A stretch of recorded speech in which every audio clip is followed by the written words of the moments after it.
Right, welcome back, Goat, to the second edition of Heads Up. We'll see how we go second up. And not a bad week last week, with a couple of winners and some interesting things. And I know you've got something interesting to reveal to listeners and viewers later on. So how are you going anyway? Yeah, good. Thank you, Neil. Yep, we've got some breaking news that will interest all punters, I would suggest. And last week, Bosch, you nailed that race to a T. Led, Mm. kicked too strong as you predicted. So that was well done. Not quite so good on the sports front with the All Blacks proving way too good for the French in that second test at Wellington. Yeah, they were too good, weren't they? But big changes this week. It'll be interesting to see how they go on Saturday. Interesting day at Woodville on Sunday. Big day of racing and lots of winners and losers and a good crowd. Oh, you were there, weren't you? Good crowd. Yeah, we were there. It was a very good day. Probably one of the more enjoyable days I've had in terms of atmosphere, excitement, just seeing people there, Yeah, young families, it's great. kids running up against the rail like we used to, thinking you could outrun the horses in that last 100 meters or so. Yeah. Just a good day out. I think the jumps fraternity would be very happy with how the day went. There were thrills and spills, but all Mm. human and equine participants were okay from an injury point of view. So, no, good day out. Kwanzaa did the job for us. But one thing I noticed, Neil, in reflection, and obviously when we did this podcast last week, the odds had only just been released for Woodville, hadn't had a good study of them. But Mm. there's some very interesting odds in the jumping races. How they opened quid at $4, we'll never know. And how they had Smug priced at $16 in the maiden steeplechase. Gee. That is crazy, given it was Mm. $5 or $6 in the main chase. If the owners go, hey, we'll clean up on the punt here, you could basically put 3 grand on and you'd cover your stake difference if it won. Yeah. And obviously a lot easier to win the maiden chase than the Hawke's Bay chase. But yeah, I just found some of their pricing on those jumps races very left field, shall we say. And that means, well, I'll be keeping a very close eye on those markets as they open for future jumping races. Yeah, really interesting. Okay, we've got a really heavy track at Taranaki, New Plymouth, to deal with tomorrow. We'll do races 6 and 7. First of all, you know a bit about the track. The Oh, moist. the Mm. moisture meter reading on the update that Darren, the track manager, gave was 62.8, I think it was from memory. Mm. That, I'm told, is the highest moisture meter reading of any track in New Zealand since they've had moisture meters. Crikey. So it is going to be very heavy. Okay. Now, the weather looks like it might be okay, so that would suggest it could start to get a bit puggy. But the other fact of this day is the rail placement, which is out 4 meters, which is kind of like as far out, as far in as it ever goes at New Mm. Plymouth. Mm. And I don't think that ground has been touched since February.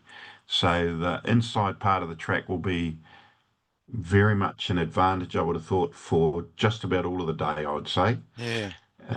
unless rain came during the day and they might move out. But I'm picking it will be a up and in sort of day.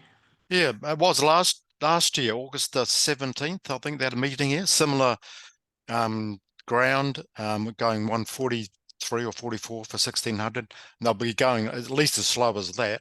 A lot of leaders won and trailers. Only the only horse that came off the pace was Just Ask Me. So it could easily be a leader's bias. And for that reason, I'm going for Balado Boy. You know he's going to handle the bog, and there's a good one last start. He will improve with it. $120,000 stake, big fair weight he's carrying, but he looks the best each way chance to me. Spencer and who was it? Spencer Al Jamala should go forward, and Chargebar. So it'll be interesting tempo. I don't think they'll go too hard.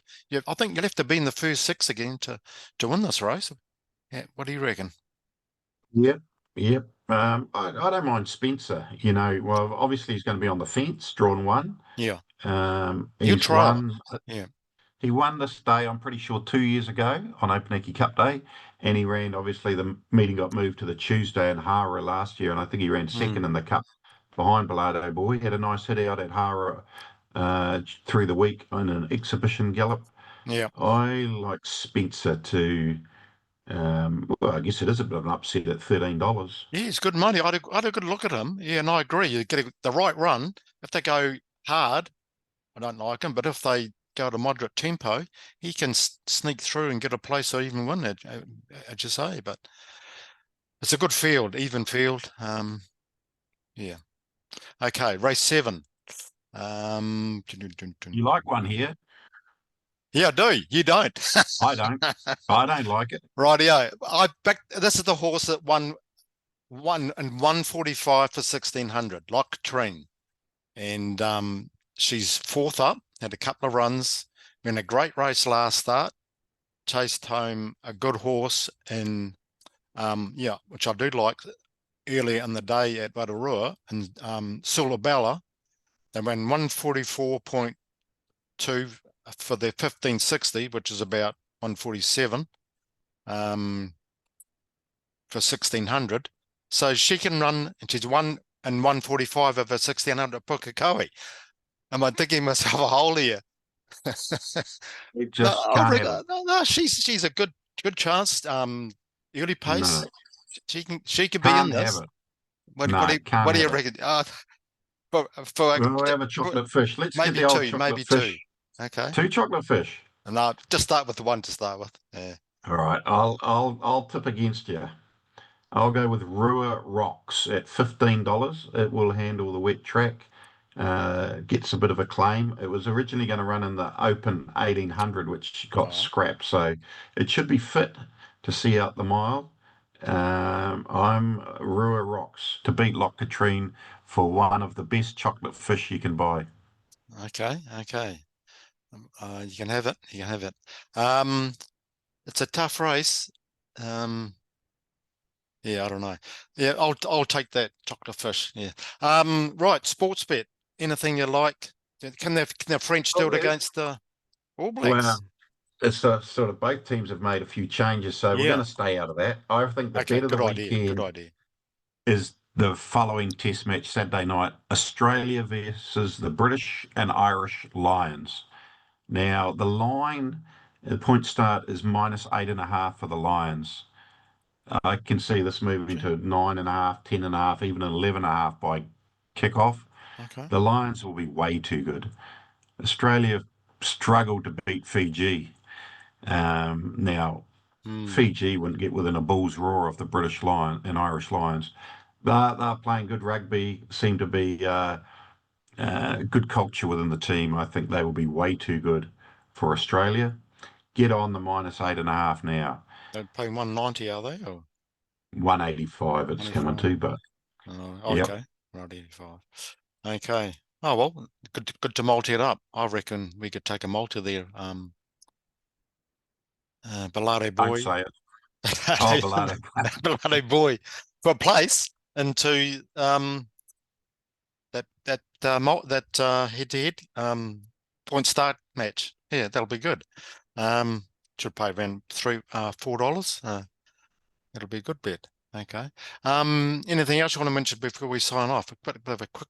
I'm on this. So we touched on accurate data last week, and I can confirm that NZTR have announced that 27 tracks are getting Oh, the that's right. Yeah. electronic data that Ellerslie and Pukekohe have currently, the Triple S data system. So that should help with sectionals there. So Yeah. that's one bit of news. But the breaking Mm, news. mm, So the TAB, as we all know, are now in a monopolistic environment, i.e., you can only bet with one organisation, albeit under two brands. mm. They will be releasing in the next 1 to 2 months an extended punter's promise. So at the moment, you can bet to win $2,000. They have to let every punter in New Zealand on New Zealand races they have to let them win $2,000 on their first bet on any race. So if you like a $2 favourite, you can put 2 grand on it to win 2,000 profit. If you like a $50 shot, they have to let you have what about $41 on it to get your 2,000 profit. So Yeah. Mm, they will be extending that to a sports across to sports as well, which would be a world first, I'm told. that's good. Yeah. So people who are getting cut from different sports options, that will should help in that regard.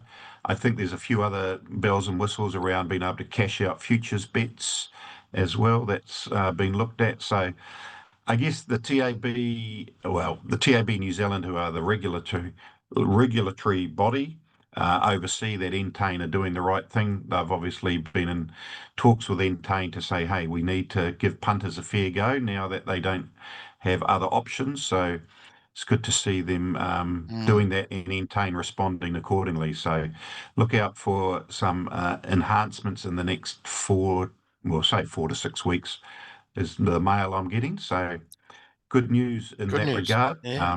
And Yeah. if there's any specific questions you've got, send them in. We'll try and get them answered. Mm, Um, but yeah. no, I think it's only fair given the fact that they do have a monopoly now that they have to give punters a bit of a fair go. Yeah. Well, it's good to see they're coming to the party anyway. But if you find an anomaly in a remote bet in the tennis, overs or unders, and you can get stuck into it. So that's good to hear. Yeah. Oh, well, time will tell. See how generous they are. Yeah. Yeah, Yeah. yeah, well, I guess it's a start anyway, and I guess the proof will be in the pudding. But I'm Yeah. hearing that it will be pretty fair. Unfortunately, probably the first question a lot of people want to ask is no deductions coming back? I don't think that will be part of the offering, unfortunately. No, no, and it was an early Christmas present that for a couple of years. Was it 2 years they had that in place or Yeah, at something? least two, I think, maybe Yeah, 2.5. Yeah. yeah, that was a great promotion. Okay. Well, nothing else you want to mention. So be careful out there. Heavy, really heavy track at Taranaki tomorrow, and Rotorua should be just the same, I feel anyway. So There's a punters comp tomorrow at New Plymouth, Neil. oh, what is it? Uh, Give it a plug then. 500. Yeah, yeah. Yeah, 500 buy-in, and it's you got to be on course, but it will be all done via your TAB account on your phone. So you Oh, that's bet good. on your own account via your phone. So if you're in the region, you want to get along. If you enter, you get complimentary food and beverages throughout the day. So it's not a bad setup. I know you've entered once or twice yourself. Yeah. It's always a good day. They put on a good show at New Plymouth. No, they're always good. Can you buy in again if you have a loss Yep. or? Okay. Yep. You can buy in Yeah. again if you Yeah. dust off your first 500. Up till 3 o'clock, you can buy in, and All right. yeah. So Yeah. no, hopefully that won't be the case for Yeah. some of us, Neil, Yeah. No. needing to buy in again. How did that Taronga punters club go? And this Good comp went news. very well. Yep, Okay. turnover was well up. It was the same format, betting Okay. on your phone. Basically, that will be the format going forward for all competitions with the change of software. So, That's good. um, yeah, They I can think keep we'll track. be. They can keep track of who's on course through apps. Yeah. Yeah. If Yeah. your location's turned on or you're signed into Yep. the Yeah. Wi-Fi, yeah. So the club, I think the club's on course mobile turnover from last year was up 287%. Is that all? Right. I can see why too. But for new punters and inexperienced punters, you got to have Windows. But I always use my phone if I'm betting, so don't bother queuing. Yeah, that's great. Okay. Well, be careful out there, punters, and have a good day. Have a good weekend. In fact. Cheers.